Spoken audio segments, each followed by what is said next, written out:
सूरदास बचपन से अंधे थे सर, जन्मजात अंधे थे। अगर आप कभी सूरदास को पढ़ें तो उन्होंने लाखों छंद और किताबें लिखी।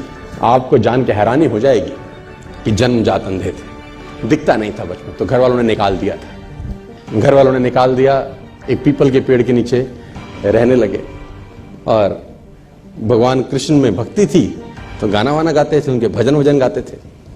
तो मथुरा आगरा हाईवे के ऊपर मंदिर है बहुत सारे, अगर आप कभी गए हो तो, है ना। Have you ever been to those temples? Mathura Agra highway है ना, वहाँ कृष्ण जी के बहुत सारे मंदिर हैं। वहाँ पर गुलाब के फूलों की माला मिलती है, जहाँ आपने देखे होंगे, है ना। Have you ever been? आप में से कोई गया है ना, गए हैं ना आप लोग? तो वो पीपल के पेड़ के नीचे बैठे रहते थे और वहाँ भजन गाते थे। तो किसी गुरु ने उनको बोला कि तू मंदिर जा, वहां गा। तो उसने बोला ठीक है, तो चला जाता था मंदिर में, भगवान कृष्ण के भजन गाता था, मस्त गाता था, ना दिखता था ना भगवान को कभी देखा था, लेकिन कल्पना के अंदर।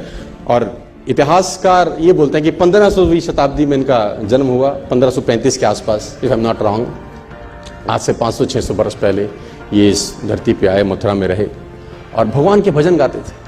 और इतिहासकार ये कहते हैं कि इनको भगवान के दर्शन होते थे। भगवान कृष्ण जब ये भजन गाते थे, इनका भजन सुनने के लिए आते थे। कितना सच है कितना झूठ मुझे नहीं पता, लेकिन आई बिलीव। मैं किसी चीज को नकारता नहीं हूं, जो बात है कहीं ना कहीं हुई होगी शायद। और घटना ऐसी हुई इनके जीवन के अंदर कि जिसमें उथल पथल मचा दी बहुत लोगों के जीवन के अंदर, कि जब ये मंदिर में जाते थे तो मंदिर में इनको नजर नहीं आता था। तो जब वो भगवान का श्रृंगार होता है हर सुबेरे, तो ये पंडित को, जो वहां का पुरोहित है, उसको बोलते थे कि ये पीले रंग के कपड़े अच्छे नहीं लग रहे भगवान पे।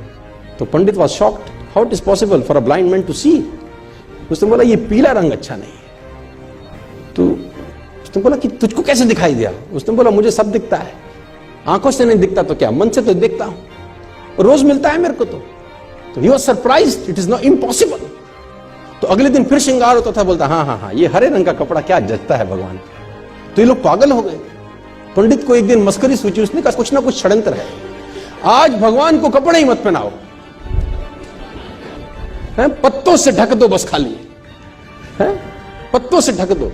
तो जब पत्तों से ढक के श्रृंगार हुआ और पर्दे हटाए, तो सूरदास वहां गा रहे थे और गाते गाते बोले भगवान भी गरीब हो गए, आज पत्तों में आए हैं।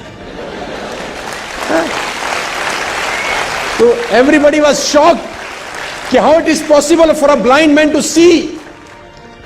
लेकिन असंभव, मैं फिर कहता हूं दोस्तों, आपको मन की शक्ति से ना सर भगवान तक को पाया जा सकता है। कोई भी हैंडीकैपनेस आपके आगे नहीं आती अगर मन से साला आप सॉलिड हैं तो यार। और आप तो समृद्ध हैं यार, पूरे तरीके से ठीक हैं, भगवान ने आपको सब कुछ दिया है।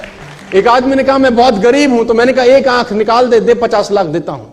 तो उसने बोला कैसी बातें करते हो? मैंने कहा गरीब है, गरीबी दूर करते हैं, और दोनों दे दे तो 1 करोड़ का सौदा हो जाए। उसने बोला नहीं सर, ये कैसे पॉसिबल है? तो मैंने कहा चल दोनों हाथ भी दे, 5 करोड़ और ले ले। तू तो कह रहा गरीब हूं, तेरी गरीबी मिटाता हूं। कह रहा ऐसे तो मैं बहुत अमीर हूं। तो मैंने कहा मैं भी तो तुझे बता रहा हूं कि तू बहुत अमीर है यार, तू क्यों ऐसा सोचता है कि तेरे पास कुछ नहीं है?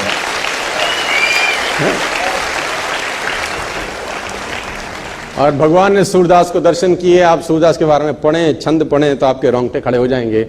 कुएं में नहाते नहाते गिर गए, कहते हैं एक दफा। जब कुएं में नहाते हुए गिरे, अंधे थे, नजर नहीं आता था, तो पानी में गिर गए। तो भगवान को हाथ जोड़े कि निकालो प्रभु। तो कहते हैं कि भगवान छोटे से रूप लेके उनको बाहर निकालने आए। और जब बाहर निकाला तो इनके जीवन की अद्भुत घटना है।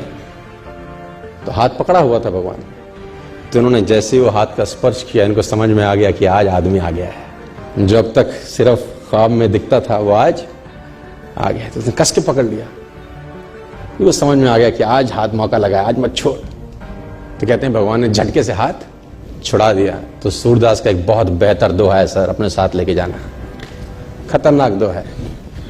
हाथ छुड़ाए जात हो निर्मल जान के मोहे, हृदय से जब जाओ तब सबल जानूंगा तोहे। है ना, हाथ छुड़ा के तो जा सकते हो, है ना, आज मैं कमजोर हूं तो हाथ को झटक सकते हो, लेकिन दिल से निकल जाओ तब मानूंगा कि कुछ हो।